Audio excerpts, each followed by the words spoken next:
Episode शुरू होता है और योशित्सुने को खबर मिलती है कि कामो मिसुबी का मर्डर हो गया है। सीन अब शिफ्ट होता है। योशित्सुने इजुमी को क्लेम करने के लिए ईजी की तारीफ करता है। ईजी कहता है किसी की मौत हो गई है और तुम ये सब बोल रहे हो। तुम किसी की भी मौत को झूठा बना सकते हो ना, तो तुम अपनी पावर से कामो मिसुबी को जिंदा कर दो। ये कहता है इतनी देर होने के बाद अब उसे जिंदा नहीं करा जा सकता। और फिर कहता है ईजी, तुम डाजाइफो गवर्नमेंट ऑफिस को छोड़ के जा सकते हो, तुमने अच्छा काम किया। ईजी कहता है इस सबसे तुम्हारा मतलब क्या है? ऐसे में फिर जापान को कैसे डोमिनेट कर पाऊंगा? और सेना की बीमारी का क्या होगा? अयाहिटो कहता है अभी के लिए तुम कर्नल की बात मान लो तो अच्छा रहेगा। अगर गेनाई ने फिर से ग्रेट डिस्ट्रक्शन कर दिया तो फिर हमारे पास सेना की चिंता करने का टाइम भी नहीं होगा। ईजी कहता है ग्रेट डिस्ट्रक्शन? फिर योशित्सुने से पूछने लगता है कि क्या इसके डैड ने ही ग्रेट डिस्ट्रक्शन किया था? कोई जवाब ना मिलने पर ईजी कहता है ठीक है, मैं भी अब तुम्हारे साथ काम नहीं करना चाहता। योशित्सुने से अब कहता है मेरी बात ध्यान से सुनो। मैं 10 साल पहले Hoshimiya energy research and development lab में एक रिसर्चर था और ये ऑर्गेनाइजेशन तुम्हारे फादर गेनाई की थी। अब पास्ट का सीन दिखाया जाता है। गेनाई और योशित्सुने बाहर टहल रहे होते हैं और गेनाई फूलों के बारे में बात कर रहा होता है कि फूल कितने अच्छे होते हैं ना, अगर हम उनसे बात करें तो वो भी हमसे बात करते हैं। अब नेक्स्ट सीन में गेनाई इसे कुछ दिखाने ले जाता है। योशित्सुने ने एक वैक्यूम कॉइल बनाई थी जिसकी फुल फॉर्म वॉलिएशन एनर्जी कन्वर्टर कॉइल है। होशिमिया एजेंसी एक सीक्रेट ऑर्गेनाइजेशन है जो लोगों की विशेष को एनर्जी में कन्वर्ट करने पर रिसर्च कर रही थी। अब गेनाई योशित्सुने को दिखाता है उसने इसके बनाए हुए वैक्यूम कॉइल को आर्टिफिशियल हाथ में यूज़ किया है और भी योशित्सुने की तारीफ करने लगता है कि तुम्हारी वजह से ये दोनों आज खुश हैं। अब प्रेजेंट में योशित्सुने कहता है उस टाइम में वो मेरे लिए बहुत अच्छे इंसान थे। उन्होंने मुझे बताया कि मुझे क्या करना चाहिए और मेरी ज़िंदगी को मीनिंग दी, लेकिन उस दिन के बाद से वो बदल गए। अब योशित्सुने को एक रूम में जाते हुए दिखाया जाता है। यहाँ पे बहुत सारे फूल और लाशें होती हैं और सामने में गेनाई होता है। ये कहता है ये सब क्या हो रहा है? गेनाई कहता है तुम सही टाइम पे आई हो। जिस चीज़ को मैं बहुत समय से बनाना चाहता था वो पूरा हो गया है। एक ऐसा सिस्टम जो लोगों की इच्छाओं को मैनेज कर सकता है। Desire accessible information system, Daisy. Easy कहता है क्या मेरे डैड ने डेजी को बनाया है?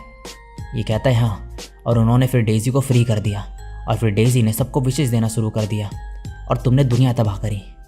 गेनाई कहता है शायद ईजी फेल हो गया, लेकिन ये तो अभी बस शुरुआत है। और इस तरह से तुम्हारे डैड ने मुझे धोखा दिया और अब वो आदमी फिर से ग्रेट डिस्ट्रक्शन करने की कोशिश में है। तुम्हें उसके हाथों में पड़ने से बचाने के लिए हमसे जो कुछ भी हो सकेगा हम वो करेंगे, तो तुम्हें यहाँ से जाना पड़ेगा। ईजी इसकी बातों पे भरोसा नहीं करता है।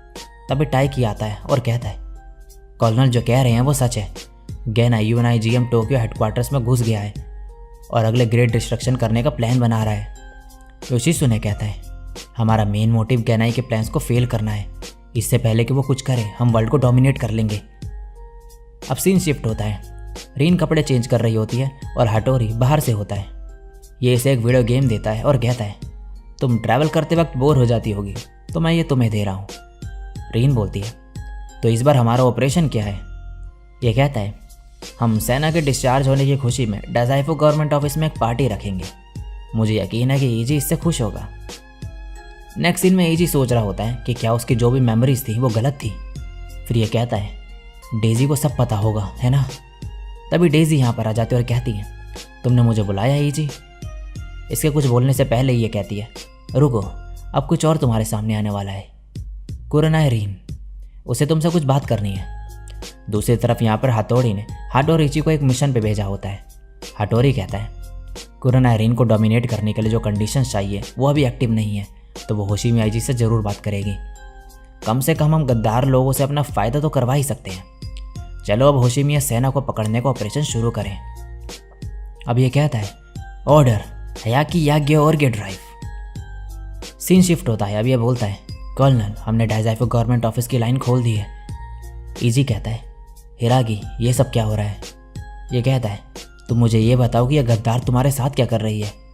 डेजी भी यहीं पे होती है तो ये बोलती है बहुत सारे जाने पहचाने चेहरे। योशित्सुने कहता है तुम यहाँ? अगर तुम हमारे गद्दार के साथ यहाँ पर हो तो उन लोगों का टारगेट होशिमिया सेना है। सिर्फ एक ही आदमी है जो सेना को टारगेट बनाएगा। हटोरी यह सब सुन रहा होता है तो ये बोलता है तुमने सही गैस किया योशित्सुने। योशित्सुने बोलता है मैं ऐसे नहीं होने दूंगा। गार्ड्स को सीक्रेट गार्डन में भेजो जल्दी। यहाँ दूसरी तरफ हटोरी जो है हाडोरिची को बोलता है तुम्हारा टारगेट सीक्रेट गार्डन में है। योशित्सुने रिन से पूछता है कौन से अंडरग्राउंड से वो घुसपैठ आ रहा है। ये कहती है पता नहीं, उन्होंने बस अंडरग्राउंड कहा था। ये कहता है मतलब ये पक्का ही वो अंडरग्राउंड से आएगा। फिर ये बोलता है अंडरग्राउंड में टॉप लेवल के सोल्जर्स को भेजो, राइडो, मारी और लॉरिन को भेजो। अब अंडरग्राउंड का सीन दिखाया जाता है। हाडोरिची आगे बढ़ रहा होता है कि तभी इसके सामने टाइकी आ जाता है और ये अपनी पावर्स यूज़ करता है, लेकिन हाडोरिची हवा में उड़ के यहाँ से बच निकलता है। लेकिन तभी इस पर हमला होता है जो कि मारी करती है, जिसकी वजह से इसका सर टूट के छोटे छोटे डेविल्स में फॉर्म हो जाता है और फिर दोबारा से इन डेविल से हाडोरिची का सर फॉर्म हो जाता है। ये कहता है ये खतरनाक था, तुम ये क्या कर रही हो। हाडोरी इससे बोलता है ये लाइट को कंट्रोल कर सकती है, तुम इसका चश्मा लो और यहाँ से भाग जाओ। हाडोरिची ऐसे ही करता है। मारी योशित्सुने से कहती है कॉर्नल, उसने मेरा चश्मा ले लिया है। ये कहता है तुम मेरे कमांड सुनकर उस पर हमला करो। अब योशित्सुने इसे बताता है कि किस डायरेक्शन में हमला करना है, लेकिन हाडोरिची बार बार बच जाता है क्योंकि हाडोरी इनके सारे मूव जो है बता रहा होता है उसे। लॉरेन भी इस पर अटैक करता है, लेकिन ये इसे भी हरा देता है। योशित्सुने सोचता है जरूर हमारी इन्फॉर्मेशन कहीं से लीक हो रही है। अब ये ईजी को बोलता है मेरे बदले अब तुम यहाँ पर मारी को कमांड दो और अपनी बहन को बचाओ। ईजी अब मारी को बताता है कि कहाँ पर हमला करना है, लेकिन हाडोरिची भाग के जा रहा होता है। तभी इसके सामने कुछ सोल्जर्स आ जाते हैं और हमला कर देते हैं। हाडोरी शॉक में होता है कि ये सब कैसे हुआ। योशित्सुने हंसते हुए कहता है तुमने जो स्पाई यहाँ पर भेजा वो तुम्हारे खिलाफ काम कर रही है, तुम इसी लायक हो। ये सब पॉसिबल इसलिए हो पाया होता है क्योंकि योशित्सुने ने मेल के थ्रू सब लोगों को एक इन्फॉर्मेशन पहुँचा दी होती है कि उन्हें क्या करना है। योशित्सुने को अब खबर मिलती है कि सीक्रेट गार्डन का दरवाज़ा खुल गया है। अब योशित्सुने के सामने गेनाई आता है। ये बोलता है तुम अभी भी सिर्फ एक चीज़ पर फोकस करते हो और अपने आसपास की चीज़ों को भूल जाते हो। ये तुम्हारी ताकत और कमज़ोरी दोनों है। ईजी कहता है आखिर तुम हो कौन, तुम सेना के साथ क्या करने वाले हो। ये कहता है तुम और सेना दोनों मेरे बच्चे हो और एक पेरेंट की जिम्मेदारी है कि वो अपने बच्चे को प्रोटेक्ट करे। मैं सेना का ख्याल रखूँगा। इतना कह के यहाँ से चले जाता है। अब इनको खबर मिलती है कि लेफ्टिनेंट फ्रेंच और सेना की लोकेशन का कुछ पता नहीं चल रहा है। सीन शिफ्ट होता है। सेना बोलती है तुम कौन हो। ये कहता है मैं अब्राहम लुइस फ्रेंच हूँ, अभी तुम्हें एक सौदा करने के लिए यूज़ किया जा रहा है। अब यहाँ पे हटोरी और रीन भी आ जाते हैं। हटोरी कहता है तुमने अच्छा काम किया। ये कहता है मैंने तुम्हारे साथ नहीं गेनाई के साथ डील करी थी, तो मैं ये लड़की को उसे ही दूंगा सीधे जाके। सेना कहती है मेरा बड़ा भाई कहाँ पर है। हटोरी कहता है अभी हम बड़े लोग बात कर रहे हैं, और फिर रीन को सेना को यहाँ से ले जाने को बोलता है। अब ये दोनों बाथरूम में होते हैं। सेना बोलती है क्या मेरे बड़े भाई ने दुनिया को तबाह किया था और वॉर भी डिक्लेयर की थी। रीन कहती है हाँ, और उसने मेरे मॉम डैड को भी मारा। ईजी दुनिया को डोमिनेट करना चाहता था जिससे दुनिया तबाह हो गई। इस दौरान फ्रेंच ने भी अपनी वाइफ और 2 बच्चे खो दिए। उसने उन्हें मरते हुए देखा, वो उन्हें बचाना चाहता था तो उसने टाइम को रोकने की विश मांगी। सेना कहती है लेकिन वो उस विश से उन्हें नहीं बचा पाया। रीन कहती है जब वो तुम्हें उन लोगों के हवाले कर देगा तो वो अपने परिवार वालों को फिर से जिंदा कर पाएगा। यही वो सौदा था जो उसने उन लोगों से किया था। दूसरी तरफ यहाँ पे फ्रेंच को कुछ लोगों ने घेर लिया होता है। ये कहता है इस सब का क्या मतलब है।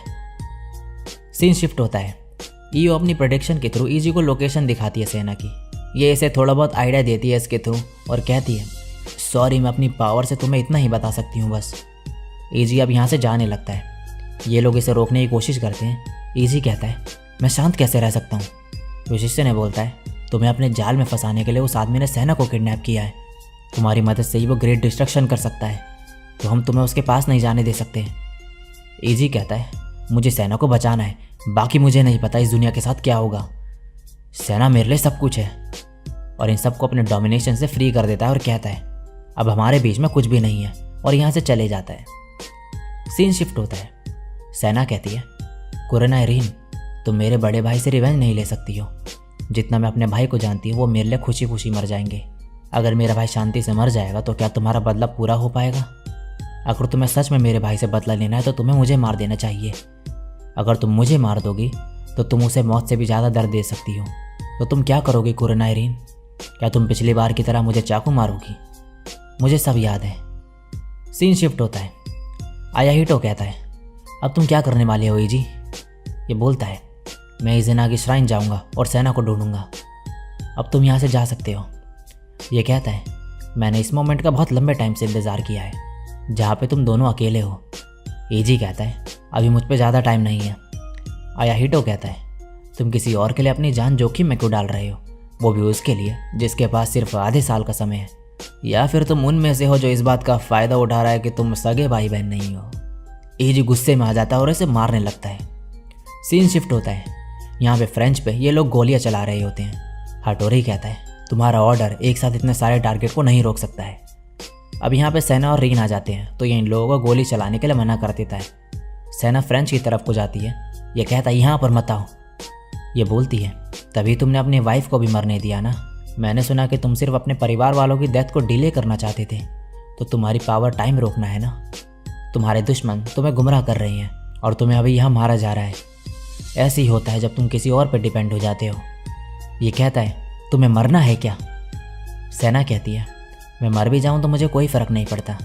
मेरे पास वैसे भी सिर्फ 6 महीने बचे हैं और मेरी मौत से मेरे बड़े भाई की परेशानी भी कम हो जाएगी। फिर ये अपनी जीभ को अपने दांत से काटती है और खून निकलने लगता है।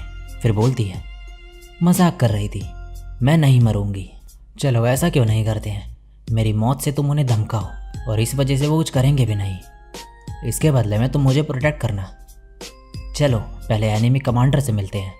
मुझे अपने बड़े भाई को बचाना है और तुम्हें जो चाहिए वो तुम खुद पूरा कर सकते हो। ये सब सुनकर रीन सोचती है ये लड़की सच में एक विलन है। चाहे इनका खून का रिश्ता ना हो लेकिन जरूर ईजी की ही बहन है ये। सेना बोलती है अब्राहम लुई फ्रेंच, क्या तुम मेरे नाइट बनोगे। और इसी के साथ ये एपिसोड यहीं पे एंड हो जाता है।